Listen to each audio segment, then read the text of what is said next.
Pada sesi kita kali ini, saya akan berbicara mengenai bagian sebuah evaluasi khotbah. Saya akan menampilkan terlebih dahulu bagian evaluasi khotbah.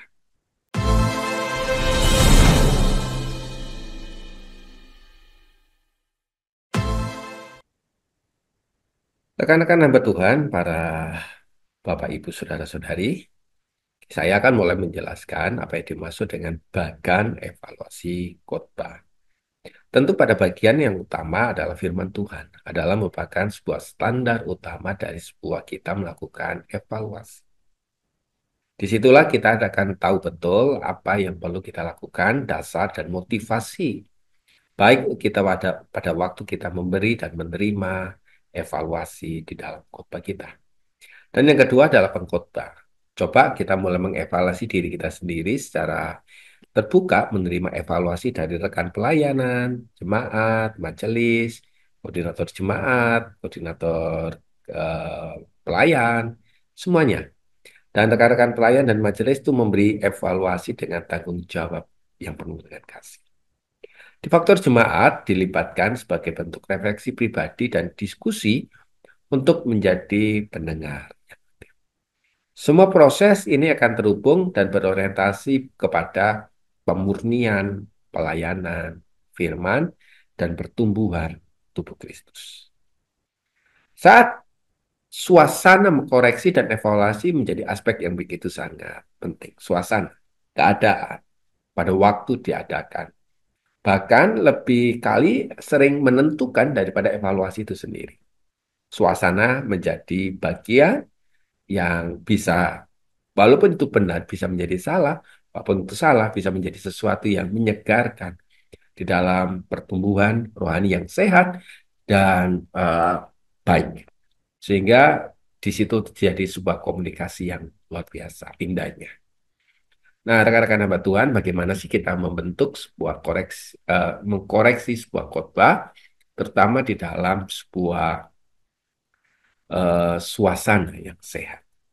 Tentu tidak lain dan tidak bukan kita mencobanya melihatnya itu dari suasana doa dan ketertundukan kita kepada firman. Karena firman menjadi bagian terpenting di dalam proses evaluasi ini. Jadi mulai dari firman dan diakhiri dari firman yang dilampiskan di dalam sebuah bentuk doa.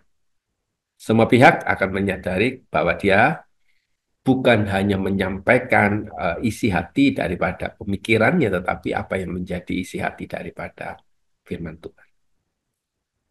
Takut akan Tuhan adalah permulaan hikmat. Amsal 9 ayat ke-10. Dan yang kedua, mari kita membangun suasana kasih dengan sebuah tujuan untuk membangun.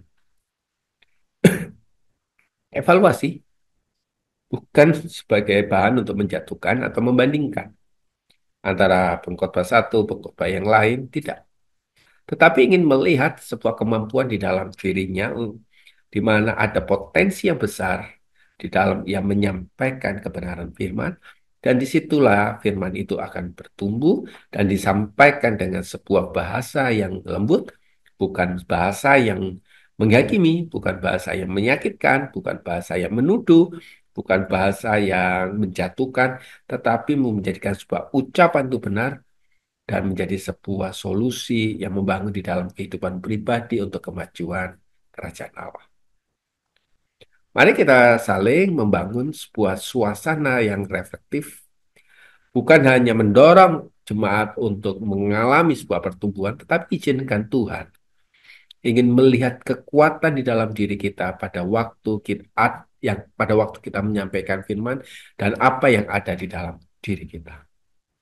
Ini yang kadang-kadang tidak pernah dilihat atau tidak pernah dipandang oleh orang-orang yang melakukan evaluasi. Mari Bapak Ibu Saudara-saudari kita melihat dan menunjukkan apa yang menjadi panggilan Tuhan atas diri seorang pengkhotbahnya. Kalau ini kita pandang, maka kita melihat bahwa ada porsi tertentu di mana firman yang disampaikan itu menjadi saling percaya dan bersifat aman. Keamanan bersifat relasional antara pengkhotbah dan jemaat yang melakukan evaluasi atau yang dikenal dengan istilah evaluator itu menjadi semakin hidup. Pengkhotbah merasa tidak dihakimi, tapi jemaat juga merasa didengar. Kalau tidak ada sebuah perasaan aman, maka akan muncul sebuah perasaan defensif, menutup diri, sehingga fokusnya bukan kepada pertumbuhan rohani, berfokus pada firman Tuhan, tetapi juga berfokus kepada dislike dan unlike, dan like, dislike dan like. Evaluasi harus berpusat kepada kebenaran firman dan kejelasan Injil. Bukan bicara soal intonasi, gaya, selera, kebiasaan, tetapi juga bicara mengenai panggilan yang Allah berikan, sehingga apa yang bisa dijadikan kekuatan dan kelemahan itu bisa menjadi sebuah hal yang menarik. Bahasa menjadi di fokus yang tadi itu, hindarilah komentar-komentar seperti saya kurang suka gaya Anda ya begini. Kok nggak lucu ya kamu ini? Ya. Gantilah dengan bagian-bagian yang membantu jemaat untuk memilih sebuah pesan ya baik. Bagaimana pesan ini menunjukkan kita kepada kasih dan karunia Tuhan. Mari kita menciptakan di dalam sebuah evaluasi itu adalah suasana yang penuh dengan Roh Kudus. Diskusi rohani yang mendorong kita itu tuh untuk melakukan introspeksi diri. Bicara yang lembut, keheningan, merenung, pengakuan, kejujuran, dan doa. Itu akan saling menciptakan sebuah ruang di mana antara evaluator dan seorang yang dievaluasi itu saling belajar.